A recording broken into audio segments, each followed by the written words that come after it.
Hello, everybody. Hi, my name is Christopher Henry, and this is the RuCap with Alex Ringler.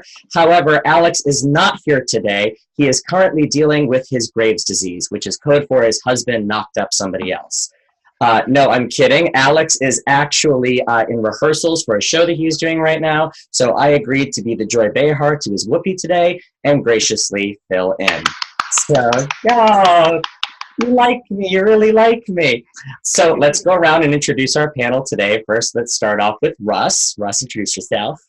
Hi, I'm Russ White, co-founder, co-producer of Q Life Media, Q Life Magazine, and the International Drag Queen Database. Yay! All right, and next we have Michael. Michael, introduce yourself. Hi, I'm Michael Barbieri, dining and entertainment writer and creator of Dragtastic. And I'm calling in from New York City. Hey!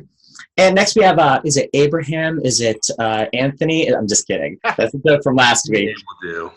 Hello, my name is Andrew, calling in from Las Vegas, and I am the Director of Development for the International Drag Queen Database.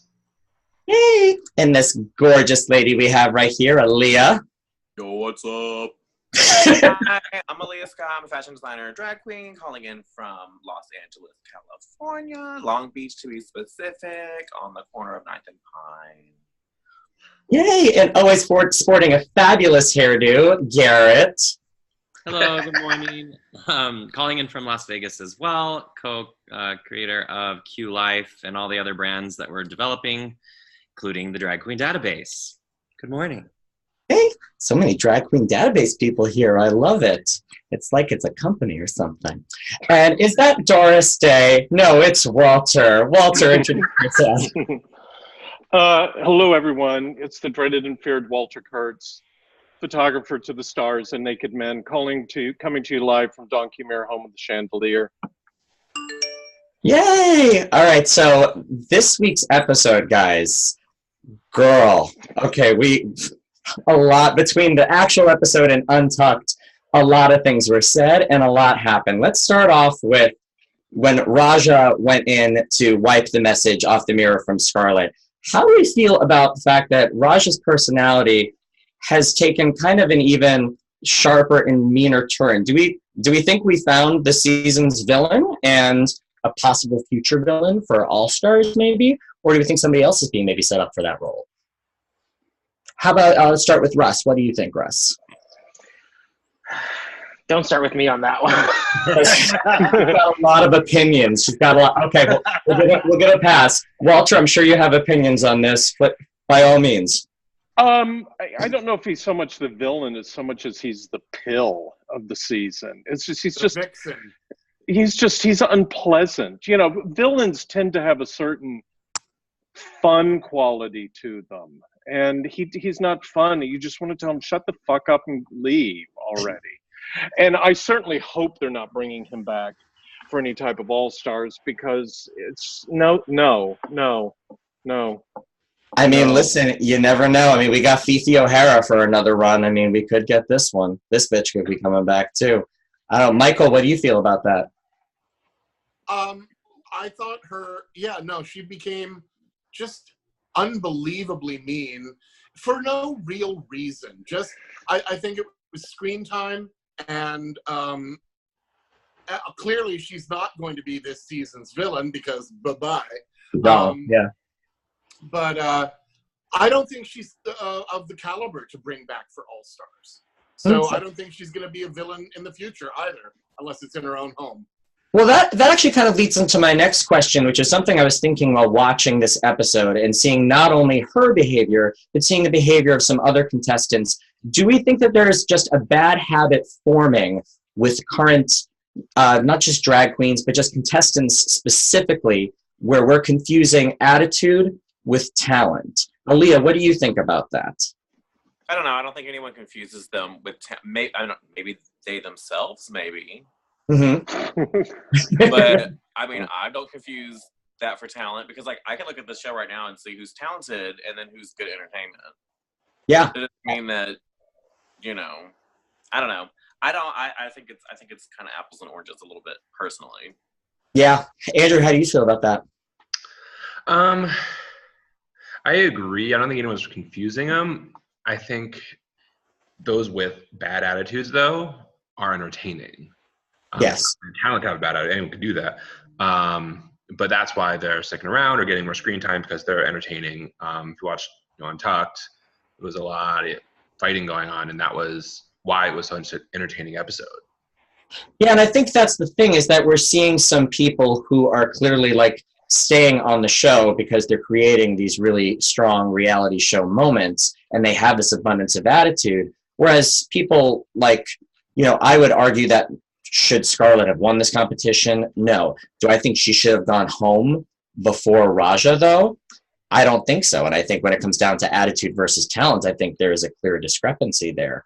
So that brings us to the mini challenge that we had with the little burlap sack and the racing and the tiggle biddies that we had bouncing around. So how did we feel about that? Russ, how did you feel about the mini challenge this week? That I thought was hilarious. It was just so different and so fun. It was quirky and goofy, and you could tell everyone was having a fun time with it. They did do massively quick drag. We put in a lot of quick drag this season, girl. A lot of quick drag. Yeah, it was kind of tragic drag. At least it was another acting challenge, right, Garrett? Yeah, I was cracking up. The editing on it too, with the slow motion and just like the boom, boom. It was awesome. Although I did watch moment. Pixelating.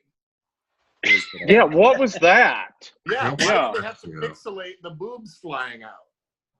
But it's cable. Do we really need to pixelate anything at this point? I mean, you can get away with anything on cable. I think it's slapstick. I think it's pixelated to be funny. I liked that. I thought that was a nice touch. I thought it was tittillating. But Oh, don't be such a boob. So that brings us afterwards to we had Ru's little confessional moments with the contestants.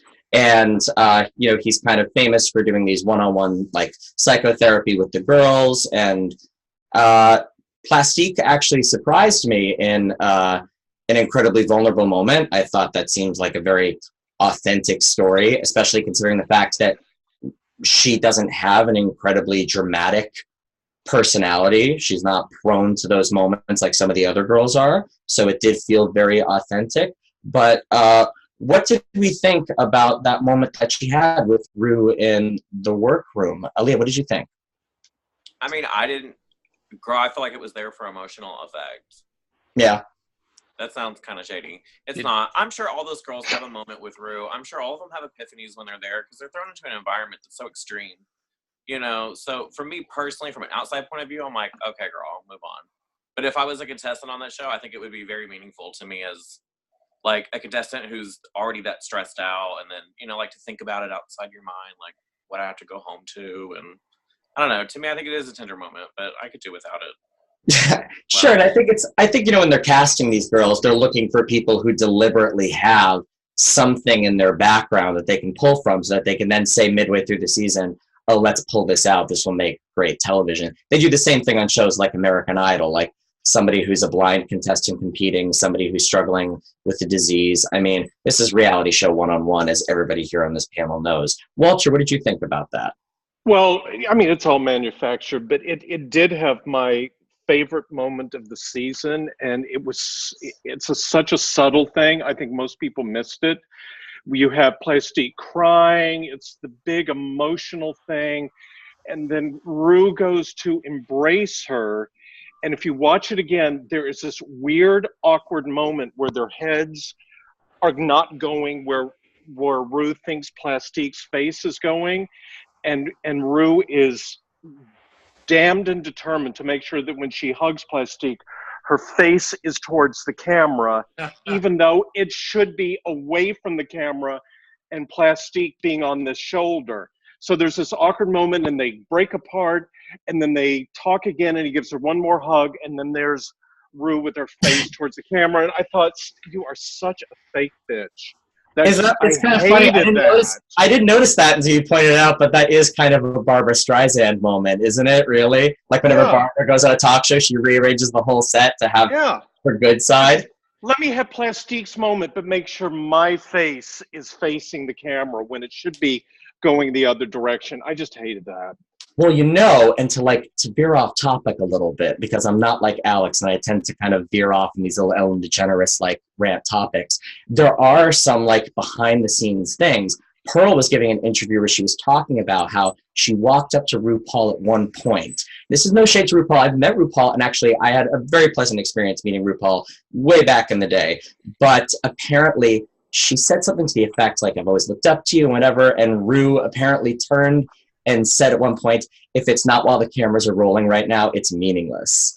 And it's like, oh, I mean, so it is funny seeing that moment where she's like, I'm your mama now. And it's like, yeah, but, we've heard things on Reddit, girl. Not that you should believe everything on Reddit, but like, we've heard how you can be. So who knows? I mean, I will watch that again and look for that moment that you pointed out. So that brings us to, we saw this reaction, speaking of manufactured moments, with Vanjie and Evie in the workroom, where it seems really cordial, and Vanjie admitted, like, yeah, you read me, but, like, you're telling the truth. And then later, as we saw in Untucked, and if anybody watching hasn't watched Untucked, boy, you're missing out, because it's almost better than the actual episode. And where they exploded on each other about the fact that Vanjie threw her under the bus. And I thought it was a pretty lighthearted, clear joke.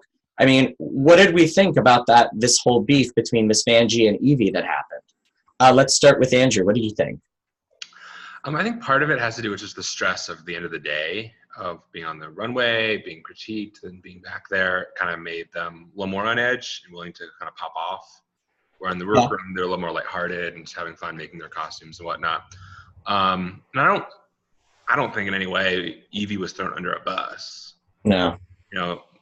Like, Vanjie even said, you're right. That's why I want you to go home. Like, but not really. Like, it was the biggest cop out of an answer that I've heard, and for Evie to take offense to that was kind of odd for me. Like, clearly, do we think to also tag on to the question? Do we think that, because I like that Evie tells the truth, but do we think now that there's maybe 3 or 4 episodes in a row where she is leaning hard into this role? Do you think maybe she's like discretion is a little bit like it's a better part of valor, that maybe she's going in a bit too hard when she's giving constructive criticism? What do you think, Michael?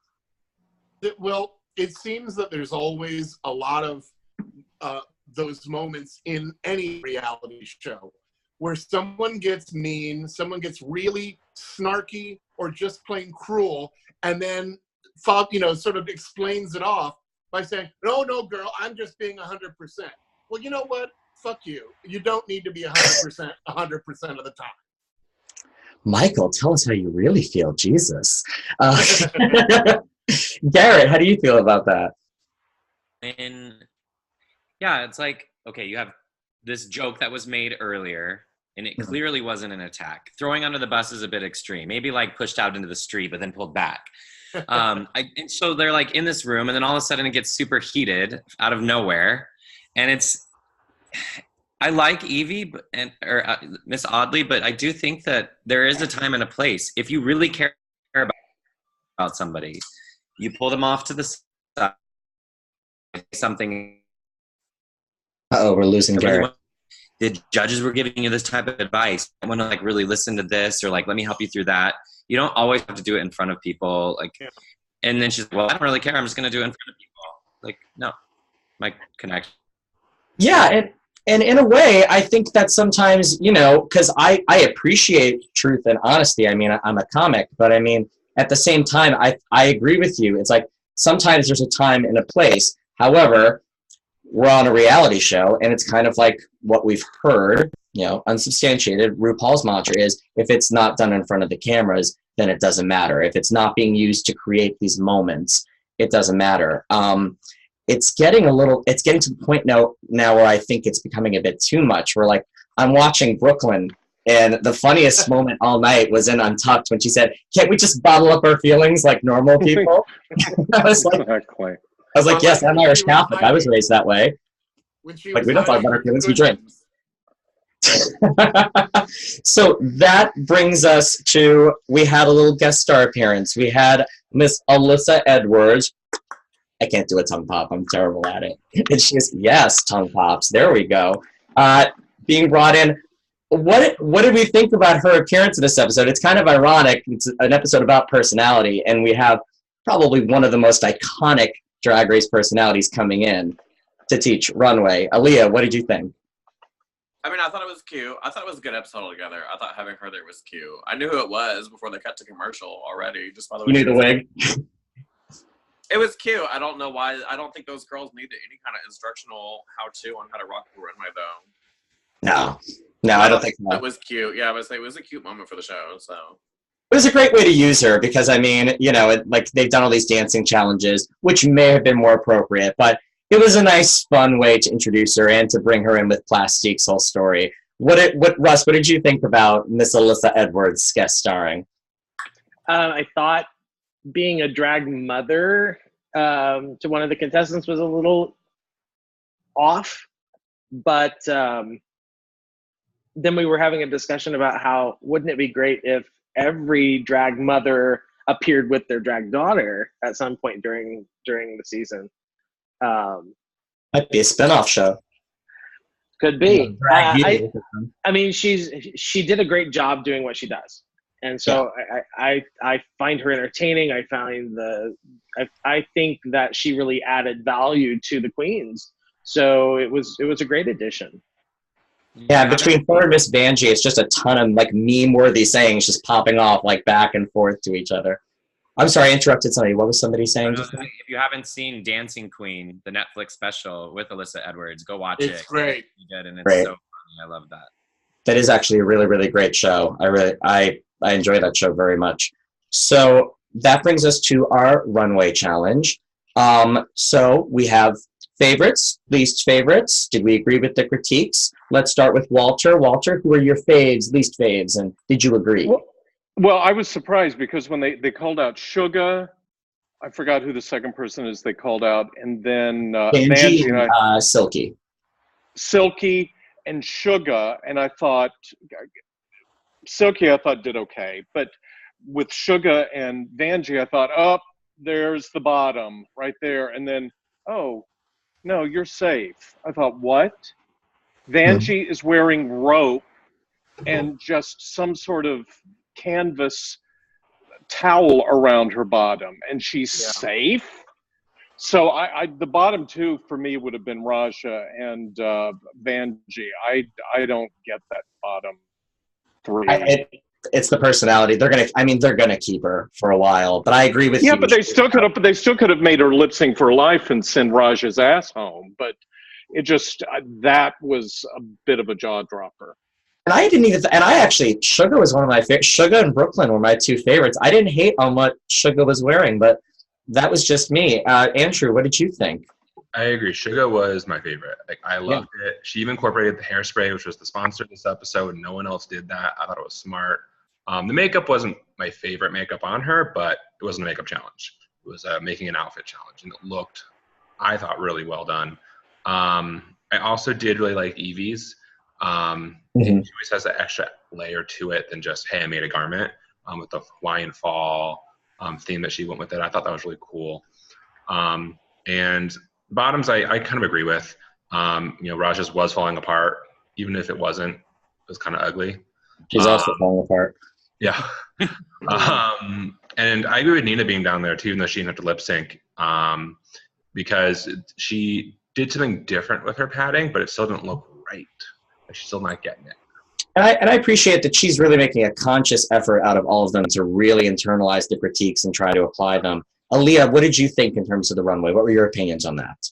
I loved the runway. I thought the girls that were in the bottom definitely deserved to be kind of in the bottom. To speak on Nina's outfit, though, I would say I think what really ended up happening was her skirt was probably too small. Yeah. So I thought there was an issue there. But what I want to know is, how long did these girls have to make this outfit? Because even though Silky was safe or whatnot, she's talking about how she added all those beads. I want to know, as a designer, how in the hell you glue all them beads onto that whole outfit, girl, in just a handful of hours? Like, a lot of those costumes, I was like, did they have somebody making stuff on the backside and then was like, oh, here's your this and that and the other? But like a Kathy Lee Gifford sweatshop in the Like back, a just whole making day. drag. I felt like their looks. I felt like Little a lot of baby the drag looks that queens at Angie sewing like there was machines. a lot of time spent on them. But yeah, that is funny. I mean, I can't speak like Aaliyah. You have far more expertise in that area. I failed home ec class, so I mean, I can. Quick and efficient, and I don't see how they could have possibly done that in one episode. It's hard to say. I mean, from what we're led to understand is these challenges, I assume, take the span of about a week, hypothetically speaking. But maybe it's longer depending on like whether there's choreography involved, if it's a dance challenge, or lines involved, if there's recording for like a music video. So it's hard to say. I don't know how long. I mean, I'm assuming they have the entire day to construct certain outfits. And then, of course, we have that thing that we've all discussed on the show before, which is they get a list of certain challenges, certain lip syncs, and they prepare certain outfits to bring ahead of time. Some of the girls I actually learned recently share similar designers that like construct dresses for like multiple queens. I think there was a story with Trinity and another girl regarding that, I heard. Michael, what did you think about the runway? Actually, I was kind of underwhelmed by the whole thing. I liked Evie. I liked Brooklyn. I thought her outfit was, really drapey and nice, and it looked professional. And I liked Plastique. I would love to say that I liked Dina, but yeah, she needed more padding in the hips. She padded the butt, and that was okay. And the outfit was sort of clever. I like how the corn husks became a peplum. But on the whole, the runway just was sort of underwhelming to me. By the way, oh, sorry, Michael, continue. Sorry. No. I think that the bottom two were the right bottom two.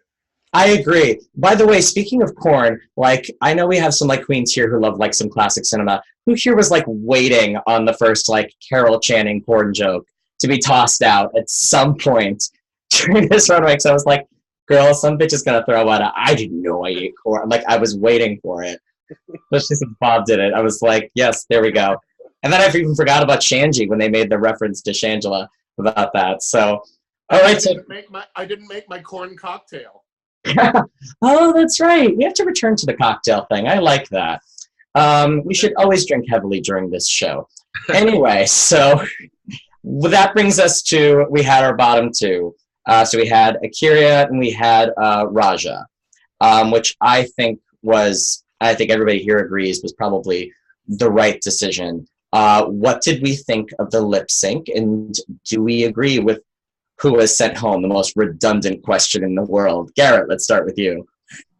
Definitely Akira was way better on that runway, or on the lip sync, for sure. I was watching her the whole time, and it was good to see the performance side of her. I actually really liked it. And I want to bring up though, remember when you watched Untucked, the whole Plastique story, did you when he had the video from his boyfriend, did it line up with his thing? Did O'Hara have a point?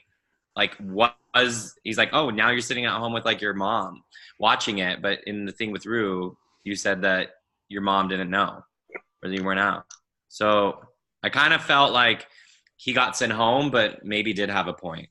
He might have. I mean, I didn't clock. I mean, I maybe should have done my due diligence and gone back and watched it, but I feel like that's what the good and even-tempered people of Reddit are for. They'll always let us know. And so, if there's a conspiracy theory, I'm sure that we'll hear about it. But no, I agree with you. It'd be interesting to go back and see if the stories do line up. I think that was just a matter of being petty. But Russ, how do you feel about who went home and the lip sync in general? As soon as the show finished airing on the West Coast, the first thing I saw pop up in Facebook was finally. So I tend to agree, and I use deductive reasoning. I'm also curious. I want to hear from Walter, because you, as soon as it finished airing on the East Coast, you posted finally a good episode. I know, right? Walter, what do you think about that? No, I just thought it was a good episode. The mini challenge was fun, even though I'm sure some feminists' heads exploded over that. I thought bringing in Alyssa was a breath of fresh air. Mhm. I thought that was loads of fun. I mean, it showed a weakness of the season, which is that there's nobody with this charming, captivating personality like so often has come to us from the different things. And I thought it was nice to have them have to do something rather than just what they brought in. And I just thought it was a good episode all around. And also, this is just, it was edited differently than the other episodes. It's a real subtle thing, but there were camera angles and close-ups that they've never done before, and the way that they cut in between things that I thought they must have had a different director or something for this episode, because it was just slightly different. It was a good episode for a change. No, that's high praise. No, I agree. I did enjoy the episode very much, and I enjoyed the untuck afterwards. I mean, it's hard to say which one I enjoyed more, but I think for different reasons. They were both very enjoyable. So, like, and I mean, the only thing I'm disappointed at is that just once I wanted Raja to walk in and say Heidi Ho Winslow's. Just once, I just kind of wanted to pair that up because she Urkel, and I've just been seeing it all season. So Raja sent home. So one more girl is sent home. We have Snatch Game next week. Snatch Game. Finally. So, which, like, I wonder why they're throwing that little tidbit in, because that's like, why not just do Snatch Game? But that leads me to the question that Ms. Ringler likes to ask every week, and I'm going to go around and ask, who do we think our top 4 is right now? Russ, let's start with you. Evie, Brooklyn, Plastique. I'm going to hold to 3. Hold it. Not even doing 4. Fuck 4. Nope. Just only 3. The Trinity. Just 3. Just Get 3. down to the top 3. Just 3. All right. Well, the judges will accept that answer. Michael, how about you? Evie, Brooklyn. I still want Nina in there, and Plastique with Vanjie as a dark horse. Or as Miss Jocelyn Fox says, a black horse. By the way, I love Jocelyn. Patrick is from Boston, and he's absolutely adorable, and like would so say something like that.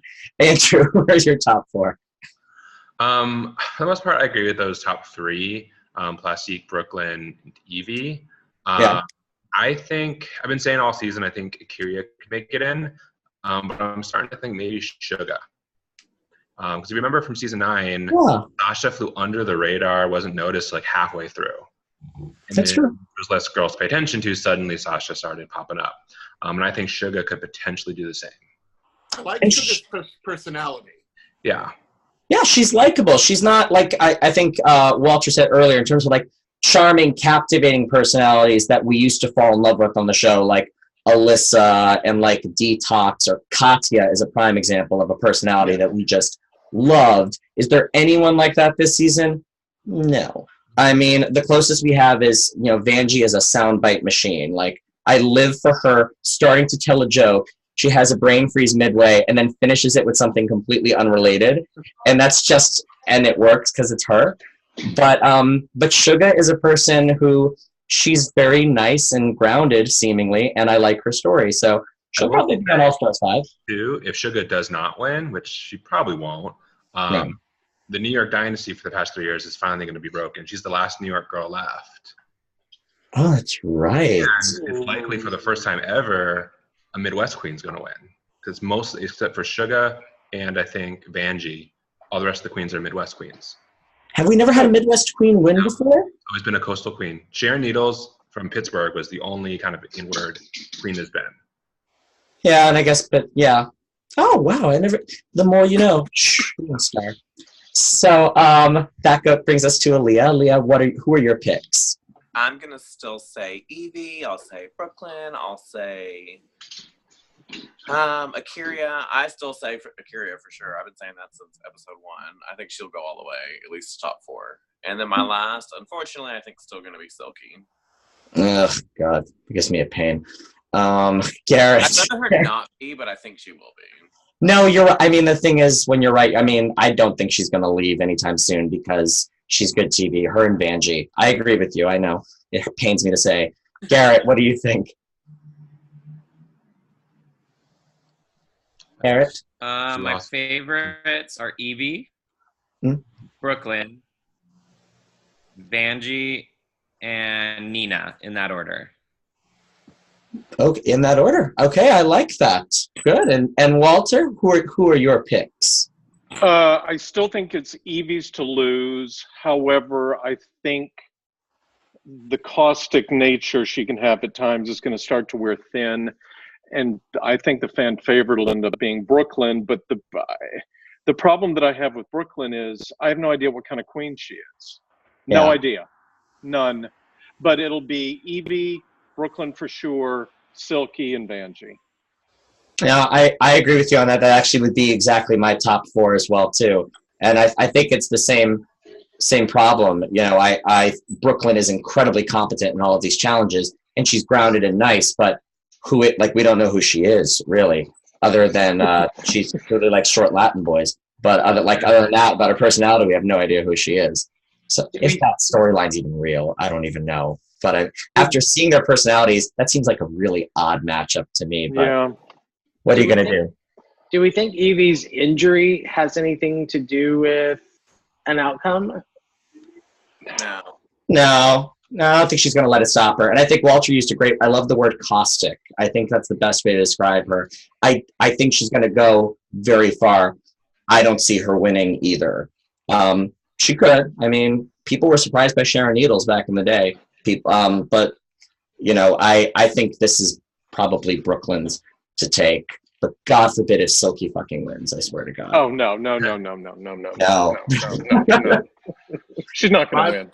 By the way, we don't know. One of the moments I really loved was when Evie finished her little moment walking the runway, and then went back to the girls and looked at Silky and went, "Send me home for being injured." I was like, good for fucking her. This show sometimes, RuPaul's messaging is all about conquering your inner saboteur, and she does nothing but bring on bitches who got a loud-ass inner saboteur. I swear to God. She loves bringing on people with that going on. Well, guys, this has been so much fun. This has been great getting to step into the host chair for the first time. Thank you, everybody at home, for watching the RuCap with Alex Ringler, subbed in with Christopher Henry. And keep watching Drag Race. Subscribe to the channel if we have one. And we'll see you guys next week. All right. Bye. Bye. Appalens. Appalens.